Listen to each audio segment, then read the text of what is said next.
আলাইকুম, আমার নাম মোহাম্মদ সামির হোসেন এবং সকলকে সায়েন্স একাডেমিতে স্বাগতম। তো আজকে আমরা শিখব নবম দশম শ্রেণীর কেমিস্ট্রি চ্যাপ্টার 2। চ্যাপ্টার 2টা মূলত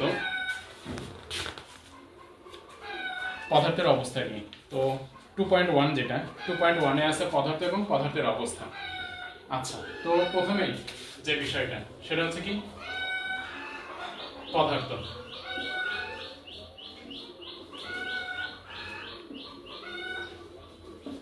পদার্থ প্রথমে আছে পদার্থ নিয়ে।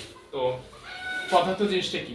আচ্ছা, আমরা ছোটবেলা থেকে পড়ে আসছি যে বস্তু নির্দিষ্ট ভর আছে, নির্দিষ্ট আকার আছে, জায়গা দখল করে এবং বল প্রয়োগে বাধা সৃষ্টি করে। কি কি? নির্দিষ্ট ভর আছে, বল প্রয়োগে বাধা সৃষ্টি করে, জায়গা দখল করে, সেটা কি? পদার্থ। আসলে এর মধ্যে আরেকটা বিষয় আছে, সেটা হচ্ছে পদার্থ। আমরা তো জানি পদার্থের ভিতরে অনেকগুলো কণা নিয়ে গঠিত। তো এই কণাগুলোর মধ্যে আকর্ষণ বল কাজ করে। আকর্ষণ বল, তো এই আকর্ষণ বলের কারণে পদার্থ মূলত তৈরি হয়। কেমন করে সেটা আমরা দেখব। তো আগে দেখে নিই পদার্থ মূলত কয় প্রকার। পদার্থ এর প্রকারভেদ অনেকগুলো থাকলেও সাধারণত আমাদের বইতে 4 ধরনের প্রকারভেদ নিয়ে আলোচনা করা হয়। সেগুলো কি কি? কঠিন, তরল, বায়বীয় এবং প্লাজমা। তবে এই 2.1 এ এখানে কঠিন, তরল এবং বায়বীয় নিয়ে আলোচনা করা হয়েছে। তো আমরা সেটা নিয়ে কথা বলবো। তো এখানে কি কি আছে? এখানে আছে মূলত কঠিন,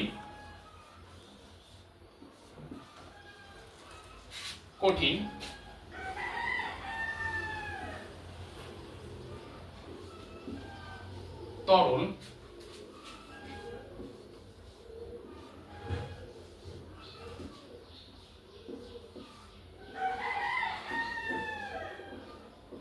এবং বায়বীয়। কঠিন, তরল এবং বায়বীয়।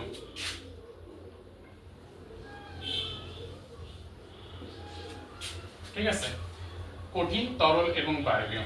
এখন কঠিন পদার্থ কাকে বলে, তরল পদার্থ কাকে বলে এবং বায়বীয় পদার্থ কাকে বলে? আগেই বলেছিলাম আন্তঃআণবিক কণার কথা। আন্তঃআণবিক কণাটা মূলত কি? আন্তঃআণবিক আকর্ষণ বলটা কি? আন্তঃআণবিক কণা বলতে বোঝায় পদার্থের অণুর মধ্যে যে সকল কণা বিদ্যমান, সেটা হচ্ছে আন্তঃআণবিক কণা। আর আন্তঃআণবিক আকর্ষণ বলটা কি? এই যে কণাগুলো, আচ্ছা এটা মুছে দিই।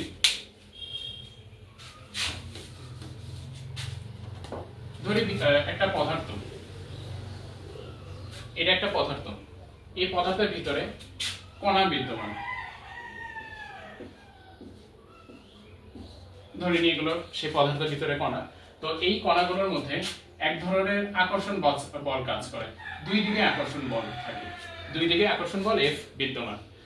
তো এই আকর্ষণ বলের উপরই ভিত্তি করে পদার্থকে বিভিন্ন স্টেটে ভাগ করা হয়। কি কি?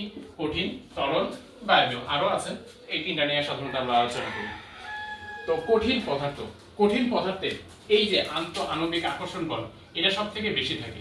এই কঠিন পদার্থে সব থেকে বেশি কি? সব থেকে বেশি থাকে আন্তঃআণবিক আকর্ষণ বল। আন্তঃআণবিক আকর্ষণ বল কঠিন পদার্থে সব থেকে বেশি থাকে। তো এরপরে কি আছে? তরল পদার্থ, এইটার তুলনায় কম। তরল পদার্থের আন্তঃআণবিক আকর্ষণ বল, আন্তঃআণবিক আকর্ষণ বল কঠিন পদার্থের তুলনায় কম। তার থেকেও কম কোনটা? বায়বীয় পদার্থের।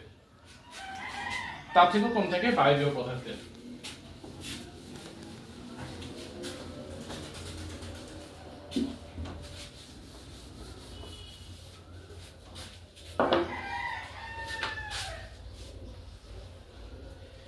এছাড়া এই তিনটার মধ্যে আরো পার্থক্য কিসে কিসে হয়? আমরা ছোটবেলা থেকে এগুলো পড়ে আসছি। সাধারণ যে পার্থক্যগুলো, যে কঠিন পদার্থ, কঠিন পদার্থের নির্দিষ্ট ভর আছে, নির্দিষ্ট আকার আছে এবং নির্দিষ্ট আয়তন আছে কঠিন পদার্থের। তরল পদার্থের ক্ষেত্রে কি হয়? নির্দিষ্ট ভর আছে, নির্দিষ্ট আয়তন আছে। তাহলে কঠিন পদার্থে কি কি আছে?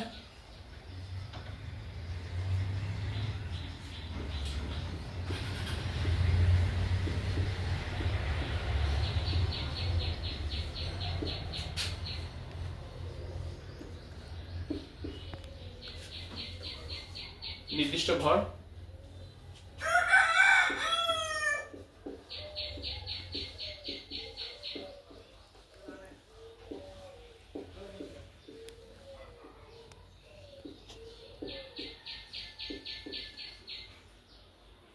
নির্দিষ্ট আয়তন।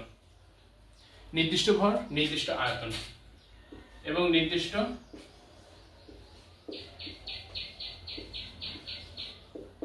আকার, নির্দিষ্ট ভর, নির্দিষ্ট আয়তন, নির্দিষ্ট আকার, কঠিন পদার্থের ক্ষেত্রে, তাই না? এবার যদি তরল পদার্থের ক্ষেত্রে দেখি, তরল পদার্থের ক্ষেত্রে আসলে এখানে ভিন্নতা কি হয়, এইটার এই নির্দিষ্ট ভর আছে, তরল পদার্থে নির্দিষ্ট ভর আছে, নির্দিষ্ট আয়তন আছে, বাট এই আকারটা কিন্তু এই তরল পদার্থের নাই, নির্দিষ্ট কোনো আকার নাই তরল পদার্থের। তরল পদার্থ দেখা যাচ্ছে যে রাখলে, সাপোজ পানি, যদি পানি কোনো পাত্রে রাখা হয় তো পুরো পাত্রের পাত্র যে আকারে থাকে তরল পদার্থও ঠিক সেই আকারের হয়। যদি গোলাকার পাত্রে রাখা হয় তবে তরল পদার্থের আকার হচ্ছে গোলাকার, যদি বর্গাকার কোনো পাত্রে রাখা হয় তো তরল পদার্থের আকার হবে বর্গাকার। এর কোনো নির্দিষ্ট আকার নেই। বায়বীয় পদার্থের ক্ষেত্রে কি হয়, বায়বীয় পদার্থে নির্দিষ্ট ভর আছে, নির্দিষ্ট ভর আছে কিন্তু নির্দিষ্ট আকার নেই, নির্দিষ্ট আয়তন নেই। তরল পদার্থ যেই আয়তনে পাত্রে রাখা হবে পুরো আয়তনটাকে দখল করে, পুরো আয়তনটাকে দখল করে নেয়। তো এই তিনটা তো ছোটবেলা থেকে আমরা করে আসছি, তবে এখানে মূল যে বিষয়টা সেটা হচ্ছে আন্ত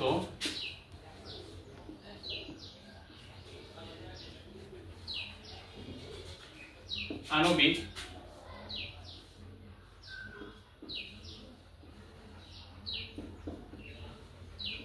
আকর্ষণ বল। আন্তঃআণবিক আকর্ষণ বল, মূল পার্থক্য হচ্ছে যে এই আন্তঃআণবিক আকর্ষণ বলে, যেটা কঠিন পদার্থের ক্ষেত্রে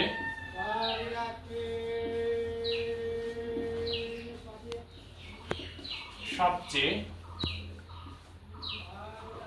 কঠিন পদার্থের ক্ষেত্রে সবচেয়ে বেশি, এটা থেকে কম হচ্ছে তরলে এবং তার থেকে কম হচ্ছে বায়বীয়তে। আচ্ছা, তো প্রথম যে অংশটা সেটার মধ্যে এগুলোই আছে। ও আরেকটা বিষয় আছে, সেটা হচ্ছে আয়তন, চাপ, আয়তন এবং চাপের বিষয়টা এবং তাপমাত্রা।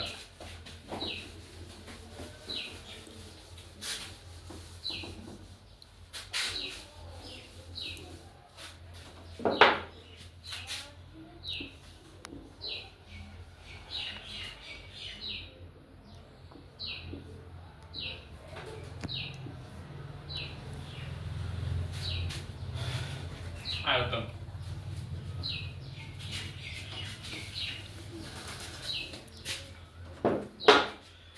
আয়তন, চাপ, এই পদার্থের স্টেটগুলোর উপরে আয়তন, চাপ এবং তাপমাত্রার কেমন ভিন্নতা ঘটে।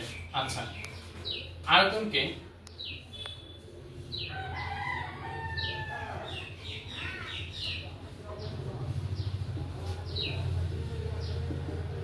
সাধারণত আমরা ভি দ্বারা প্রকাশ করি। চাপ,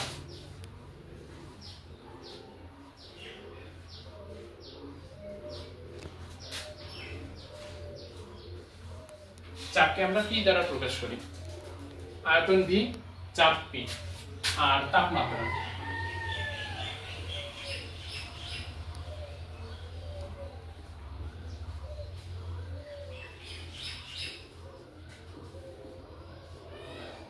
তাপমাত্রাকে আমরা টি দ্বারা প্রকাশ করি। এখন একটা সূত্র আছে যে PV = nRT, PV = nRT, যার মধ্যে r হচ্ছে ধ্রুবক, nটাকেও যদি আমরা ধ্রুবক ধরে নিই, এই দুইটাকে যদি আমরা ধ্রুবক ধরে নিই তো PV = T, PV = T। তো এখান থেকে আমরা পাই যে P is proportional to 1/V। এই একটা বিষয় পাই, আরেকটা হচ্ছে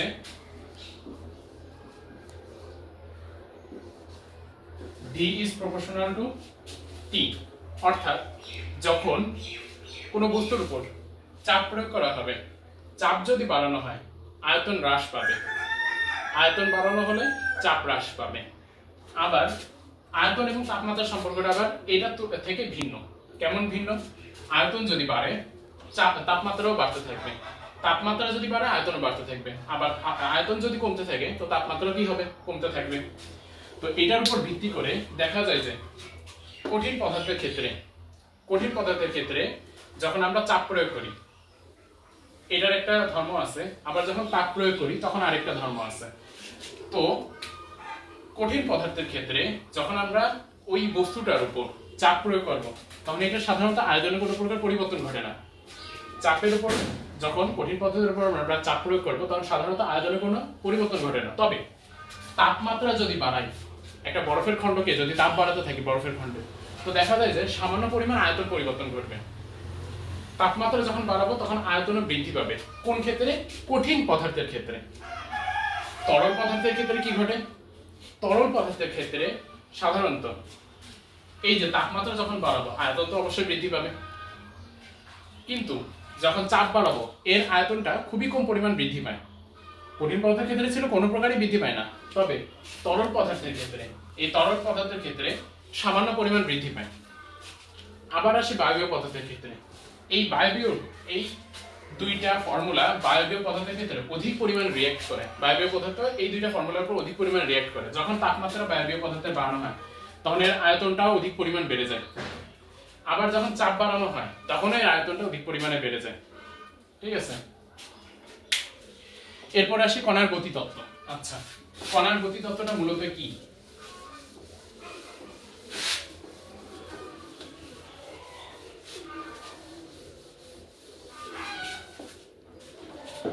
অর্থাৎ পদার্থের ভিতরে যে কণাগুলো বিদ্যমান এই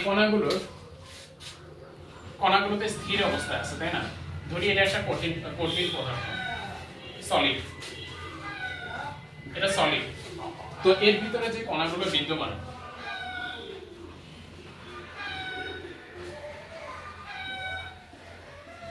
এই ভিতরে যেরকম কণাগুলো বিদ্যমান এই কণাগুলো সাধারণত স্থির অবস্থায় থাকে। তো স্থির অবস্থায় থাকলো, এবার ধরি একটা লিকুইড, এটার বাইরে একটা যদি আমি এটাকে একটা পাত্র হিসেবে ধরি, এই পাত্রের মধ্যে যদি লিকুইড থাকে তো লিকুইডের ভিতরে কণাগুলো কেমন থাকে? কঠিন পদার্থের ক্ষেত্রে খুবই কাছাকাছি অবস্থান করে, কেননা এটার আন্তঃআণবিক আকর্ষণ বল অনেক বেশি। কিন্তু তরল পদার্থের ক্ষেত্রে এটা কঠিন পদার্থের তুলনায় কম হয়, যার কারণে আন্তঃআণবিক আকর্ষণ বল কম হওয়ার কারণে এগুলো দূরে দূরে অবস্থান করে, একটা কণা আরেকটা কণা থেকে দূরে দূরে অবস্থান করে। তো দূরে দূরে অবস্থান করলে ভালো কথা। আবার আরেকটা পাত্র নিলাম, আরেকটা পাত্রের মধ্যে আমি গ্যাসীয় পদার্থ রাখলাম। তো এটার ক্ষেত্রে কি হবে? গ্যাসীয় পদার্থটা যেহেতু কোনো নির্দিষ্ট আয়তন নেই, নির্দিষ্ট আকার নেই, এটা পুরো পাত্রের মধ্যে এর কণাগুলো ছড়িয়ে থাকবে। আবার আন্তঃকণা আকর্ষণ বলও এটা সব থেকে কম, যার কারণে এর কণাগুলো আরো বেশি পরিমাণ দূরে দূরে ছড়িয়ে থাকবে। তো ভালো কথা। এবার এই স্থির অবস্থান পরিবর্তন করা সম্ভব। স্থির অবস্থার পরিবর্তন কিভাবে করব? আমরা একটু আগে পড়ছি যে V is proportional to T, তাপমাত্রা আয়তনের সমানুপাতিক। তাপমাত্রা বৃদ্ধি করলে এর আয়তন অবশ্যই বৃদ্ধি পাবে। তো যখন আমরা কঠিন পদার্থের উপর তাপ প্রয়োগ করব তো এর কণাগুলো কাঁপতে শুরু করবে। কঠিন পদার্থের যে স্থির অবস্থায় থাকা কণাগুলো এগুলো কাঁপতে শুরু করবে তাপমাত্রা গ্রহণ করে, ফলে এটা কি হবে? গতিশক্তি প্রাপ্ত হবে। কণাগুলো গতিশক্তি প্রাপ্ত হয়ে একে অপর থেকে দূরে সরে যাওয়া শুরু করবে।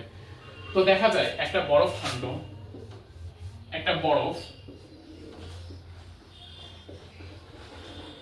খণ্ডকে যখন আমরা তাপ প্রয়োগ করব এর তাপমাত্রাটাকে বৃদ্ধি করব। তো এর তাপমাত্রাটাকে বৃদ্ধি করলে কি ঘটবে? এর ভিতরে যে কণাগুলো বিদ্যমান, যেগুলো স্থির অবস্থায় একে অপরের সাথে অতি আন্তঃআণবিক আকর্ষণ বলে যুক্ত ছিল, এই কণাগুলো কাঁপতে শুরু করবে এবং কিছুটা গতি প্রাপ্ত হবে। এই গতি প্রাপ্ত হয়ে দেখা যাবে এই কণাগুলো কিছুটা নিজেদের থেকে দূরে সরে যাবে, যে এই বরফটা বা এই যে সলিড পদার্থটা এটা তখন পরিণত হলো লিকুইড পদার্থে। একইভাবে আবার যখন লিকুইড পদার্থে পরিণত হওয়ার পরে এটা যখন তাপমাত্রাটা হ্রাস করলো, তাপমাত্রাটাকে সরিয়ে নেওয়া, তাপ প্রদান করা সরিয়ে নেওয়া হলো, তখন কি ঘটলো? এটা আবার সে স্থির অবস্থায় চলে গেল। তো স্থির অবস্থায় থাকা মানে যে পূর্বের অবস্থায় ফিরে যায় এমনটা নয়, কিন্তু স্থির অবস্থায় ওরা যেই দূরত্বে গিয়ে থেমেছে সেই জায়গায় আবার স্থির। ভালো কথা, স্থির থাকলো। তো এইটাকে আবার যখন তাপ প্রয়োগ করব তখন এর আয়তনটা আবার বৃদ্ধি পাওয়া শুরু করবে। কি ঘটবে? আবার তাপ গ্রহণ করবে, তাপমাত্রা গ্রহণ করবে। তাপমাত্রা গ্রহণ করার পাশাপাশি এটা কিছুটা গতিশক্তি প্রাপ্ত হবে। গতিশক্তি প্রাপ্ত হয়ে এর কণাগুলো আরো দূরত্বে সরে যাওয়া শুরু করবে, আরো দূরত্বে সরে যাবে। তো তখন তাহলে প্রথমে তাপ প্রয়োগ করায় সলিড থেকে লিকুইডে পরিণত হলো। লিকুইডে আবার যখন তাপ দিলাম তখন এটা গতিশক্তি প্রাপ্ত হয়ে এটা আবার কিসে পরিণত হলো? বায়বীয় পদার্থ বা গ্যাসে পরিণত হলো, গ্যাসে পরিণত হলো। ভালো কথা। তো এটাই হলো মূলত কণার গতিতত্ত্ব। অর্থাৎ যখন কঠিন পদার্থের মধ্যে কণাগুলো স্থির অবস্থায় থাকে সেটাই যখন তাপ প্রয়োগ করা হবে, তাপ প্রয়োগ করলে কণাগুলো তাপমাত্রা গ্রহণ করবে, গতিশক্তি প্রাপ্ত হবে, আন্তঃআণবিক আকর্ষণ বল কমতে থাকবে এবং কণাগুলো একে অপর থেকে দূরে সরে যাবে, যার কারণে কঠিন পদার্থ লিকুইডে পরিণত হবে। আবার এই লিকুইডে যখন আবার তাপ প্রয়োগ করা হবে কণাগুলো তাপমাত্রা গ্রহণ করবে, গতিশক্তি প্রাপ্ত হবে, আন্তঃআণবিক আকর্ষণ বল কমে যাবে, আরো কমে গিয়ে সেটা কিভাবে গ্যাসে পরিণত হবে। এইভাবেই সাধারণত বরফ থেকে গ্যাসে পরিণত করা হয়। বরফকে প্রথমে তরল, তারপরে সেখান থেকে হচ্ছে গ্যাসে পরিণত হয়, আর হচ্ছে জলীয় বাষ্প যেটা আমরা বলে থাকি। এটার উল্টো প্রক্রিয়াও সম্ভব। যখন এই কণাগুলোকে একটা পাত্রে আবদ্ধ করে আমরা এটা তাপ হ্রাস করতে থাকবো, যে কোনো একটা যন্ত্রের মাধ্যমে রেফ্রিজারেটর বা হচ্ছে যে ফ্রিজ, এটার মাধ্যমে যখন তাপ হ্রাস করতে থাকবো তখন এটার মধ্যে গতিশক্তিটা কমতে থাকবে, এগুলোর আন্তঃআণবিক আকর্ষণ বল বাড়তে থাকবে, ফলে গ্যাসটা লিকুইডে পরিণত হবে এবং এই লিকুইডটা আবার যখন আন্তঃআণবিক আকর্ষণ বল কমাতে থাকবে অর্থাৎ তাপমাত্রা হ্রাস করতে থাকবে, গতিশক্তি কমতে থাকবে, তখন এর আন্তঃআণবিক আকর্ষণ বলটা বাড়তে থাকবে, আবার সেটা বরফে পরিণত হবে। এটাই তাপমাত্রা কণার গতিতত্ত্ব। এরপর আছে 2.3। 2.3 হচ্ছে মূলত ব্যাপন। ব্যাপন নিয়ে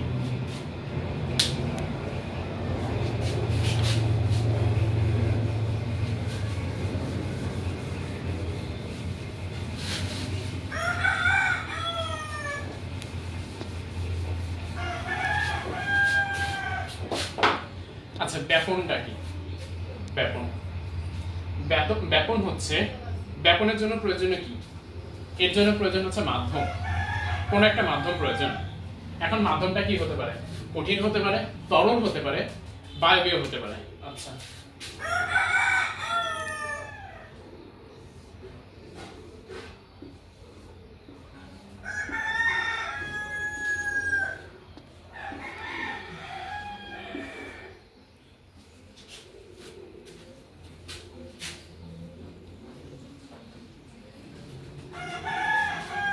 তো ব্যাপনের জন্য প্রয়োজন কি? মাধ্যম। এই মাধ্যমটা কঠিন হতে পারে, তরল হতে পারে, বায়বীয় হতে পারে। তো এর সংজ্ঞাটা কি? প্রথমে বলা আছে কোন মাধ্যমে কঠিন, তরল এবং বায়বীয় পদার্থের স্বতঃস্ফূর্ত ও সমানভাবে ছড়িয়ে পড়া প্রক্রিয়াকে ব্যাপন বলে। আচ্ছা, জিনিসটা মূলত কি বলতেছে? ধরি আমি বায়বীয় মাধ্যমটাকে ধরে নিই। তো বাসায় সেন্ট থাকে, স্প্রে বা বডি স্প্রে, তো সেইটা ধরে নিই এটা একটা কক্ষ, এটা একটা কক্ষ। তো সেই স্প্রেটাকে আমরা এই জায়গাটায় প্রয়োগ করলাম। তাহলে স্প্রের ভিতরে যে পদার্থটা ছিল তার কণাগুলো এই একটা জায়গায় আমি প্রয়োগ করলাম, একটা জায়গায় স্প্রে করলাম। ভালো কথা। তো দেখা যাচ্ছে যে এখানে ঘনত্ব কেমন? এখানে উচ্চ ঘনত্ব স্থান, অর্থাৎ সব কণাগুলো একটা স্থানে জড়ো হয়ে আছে, যার কারণে ঘনত্ব বেশি। আর এইসব জায়গায় দেখা যাচ্ছে যে দুই একটা কণা হয়তো দূরে দূরে ছড়িয়ে গিয়েছে। তো এখানে দেখা যাচ্ছে এটা নিম্ন ঘনত্ব। এই জায়গাটার ঘনত্ব কেমন? নিম্ন ঘনত্ব। আর এই জায়গাটা উচ্চ ঘনত্ব। উচ্চ ঘনত্ব বিদ্যমান। তো ব্যাপনটা মূলত হচ্ছে এই যে উচ্চ ঘনত্বের স্থান, এখান থেকে নিম্ন ঘনত্বের স্থানের দিকে এই কণাগুলো ছড়িয়ে যেতে থাকবে, চারদিকে ছড়িয়ে যেতে থাকবে। উচ্চ ঘনত্বের স্থান হতে নিম্ন ঘনত্বের স্থানের দিকে কণাগুলো ছড়িয়ে যেতে থাকবে। পরবর্তীতে দেখা যাবে এই যে কণাগুলো একটা জায়গায় অবস্থান করতেছিল, এই তখন আর একটা জায়গায় অবস্থান করবে না। কিছুক্ষণ পর দেখা যাবে এটা সারা কক্ষ ধরে অবস্থান করতেছে, যার কারণে আমরা ঘরের একটা নির্দিষ্ট স্থানে যখন স্প্রে করব, কোনো একটা সুগন্ধি স্প্রে করব, তো দেখা যায় যে সেটা পুরো ঘরের মধ্যে আমরা ঘ্রাণটা পাই। কেন পাই? এটা মূলত ব্যাপন প্রক্রিয়ার কারণে আমরা পাই। একটা স্থানে স্প্রে করি, কণাগুলো 4 স্থানে ছড়িয়ে পড়ে, ফলে আমরা প্রতিটা জায়গায় ঘ্রাণ পাই।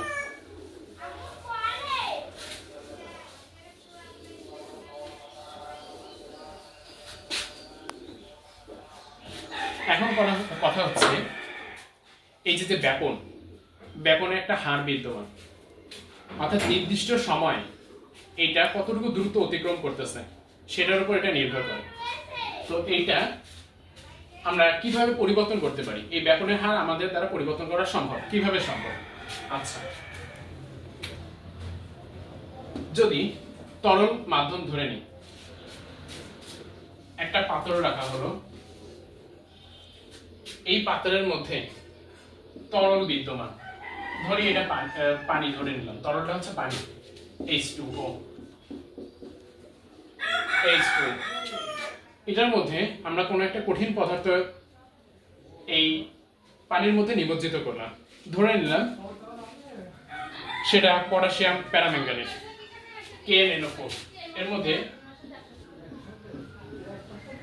KMnO4 potassium প্যারাম্যাঙ্গানেট। তো পটাশিয়াম প্যারাম্যাঙ্গানেট এক ধরনের সলিড পদার্থ, আর H2O এটা হচ্ছে লিকুইড পদার্থ। তো পটাশিয়াম প্যারাম্যাঙ্গানেট যখন পানির মধ্যে বা তরল মাধ্যমে নিমজ্জিত করা হলো, তো এটা ছড়িয়ে পড়বে ব্যাপনের মাধ্যমে। তো এই হারটাও পরিবর্তন করা সম্ভব তাপমাত্রার মাধ্যমে পরিবর্তন করা সম্ভব। তো কিভাবে পরিবর্তন করা সম্ভব? নরমালি আমরা যদি স্বাভাবিক তাপমাত্রার বা কক্ষ তাপমাত্রার পানি নেই, সাধারণ আমাদের যে নলকূপ বা টিউবওয়েলে যে পানিটা থাকে, সেই পানিটার মধ্যে যদি KMnO4 নিমজ্জিত করি, তো এইটার ব্যাপন হার যা হবে, এটার যদি তাপমাত্রা বৃদ্ধি করতে থাকি, তাপমাত্রা যখন বৃদ্ধি করতে থাকবো, এই ব্যাপন হারটা আরো বেশি হবে, এই ব্যাপন হারটা বেড়ে যাবে, খুব দ্রুতই এটা এই তরলের মধ্যে ছড়িয়ে পড়বে। সে আবার দেখা যায় যে যখন আমরা পানিটাকে গরম করে নিয়ে তার মধ্যে পটাশিয়াম প্যারাম্যাঙ্গানেট দিব, সেক্ষেত্রেও সেম ঘটনাই ঘটবে, দ্রুত ব্যাপন ঘটবে। তো দেখা যায় যে তরল মাধ্যমে কঠিন পদার্থে তরল মাধ্যম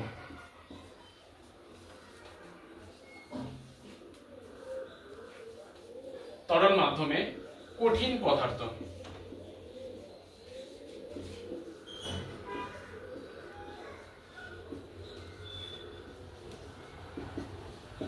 কঠিন পদার্থের ব্যাপন হার সাধারণত কম হয়, যেটা তাপমাত্রার মাধ্যমে বাড়ানো যায়। তবে এই তরল মাধ্যমে কঠিন পদার্থ দিলে সাধারণত ব্যাপন হার কম থাকে, তাপমাত্রা বাড়ালে সে ব্যাপন হার বাড়ে, সেটা আলাদা বিষয়। তবে এই তরল মাধ্যমে যখন আমি বায়বীয় পদার্থ দিব, তো সাধারণত সেক্ষেত্রে দেখা যাবে বায়বীয় পদার্থের ব্যাপন হার এই কঠিন পদার্থের ব্যাপন হারের চেয়ে তুলনামূলক বেশি হয়। আবার এই তরল পদার্থের ব্যাপন হার বায়বীয় পদার্থের ব্যাপন হারের তুলনায় কম, কিন্তু কঠিন পদার্থের ব্যাপন হারের তুলনায় বেশি হয়। এটাই।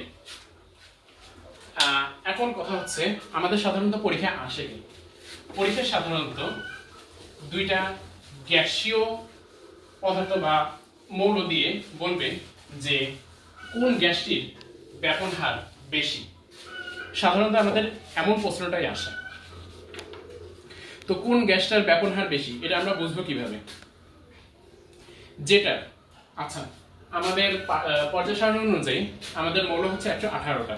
এর মধ্যে যে গ্যাসীয় মৌলগুলো আছে সেগুলো যখন আমরা ব্যাপন হার হিসাব করতে যাব, তো খুব সহজের যে মাধ্যমটা সেটা হচ্ছে যেটা আণবিক ভর কম সেটার ব্যাপন হার বেশি। ধরি আমি হাইড্রোজেন ধরলাম, আর ধরলাম কার্বন ডাই অক্সাইড। এখন যখন এর আণবিক ভর আমরা হিসাব করব, তা সাধারণত হাইড্রোজেন আণবিক ভর কত? 1। তো এখানে হাইড্রোজেনের 2টা পরমাণু বিদ্যমান, তাহলে টোটালি আণবিক ভর আসতেছে কত? 1 যোগ 1 2। তাহলে আণবিক ভর হচ্ছে 2। এক তো পারমাণবিক ভর আর আণবিক ভর হচ্ছে 2। এবার কার্বন ডাই অক্সাইডের দিকে, কার্বন ডাই অক্সাইডের পারমাণবিক ভর কত? কার্বন ডাই অক্সাইডের পারমাণবিক ভর হচ্ছে 16, সরি ভুল বলছি, 12। আর অক্সিজেনের পারমাণবিক যে ভর অক্সিজেনের হচ্ছে 16। তো এখানে দেখা যাচ্ছে অক্সিজেনের 2টা পরমাণু বিদ্যমান, অক্সিজেনের 2টা পরমাণু বিদ্যমান, তো একটা পরমাণুর ভর হচ্ছে 16, তাহলে দুইটার কত? 16 গুণ 2। তো দেখা যাচ্ছে যে এটা পারমাণবিক ভর আমরা যদি হিসাব করি তাহলে কত আসছে?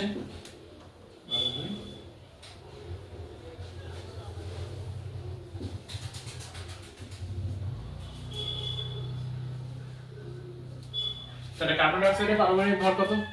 44। হিসাবে কত আসছে? 44। আর হাইড্রোজেনের পারমাণবিক ভর কত? 2। তো যদি বলা হয় আমাদের হাইড্রোজেন এবং কার্বন ডাই অক্সাইড দেওয়া আছে, কোনটার ব্যাপন হার বেশি? ব্যাপন হার কোনটার বেশি হবে? যেটার আণবিক ভর কম।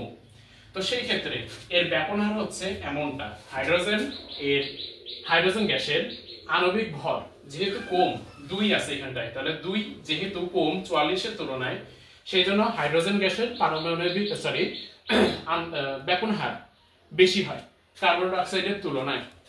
তো আমাদের সাধারণত এটা এমসিকিউতে বেশিরভাগ দেওয়া থাকে কেমিস্ট্রিতে, যে দুইটা গ্যাসীয় পদার্থ দিয়ে বলবে কোনটার ব্যাপন হার বেশি বা কোনটার ব্যাপন হার কম, দুইটার অধিক আসতে পারে এমনটা দিতে পারে। কয়েকটা গ্যাসের কথা বললো যে এইটার ক্রম নির্ধারণ করতে, ব্যাপন হার অনুযায়ী ক্রম নির্ধারণ করতে। তো কিভাবে করব আমরা?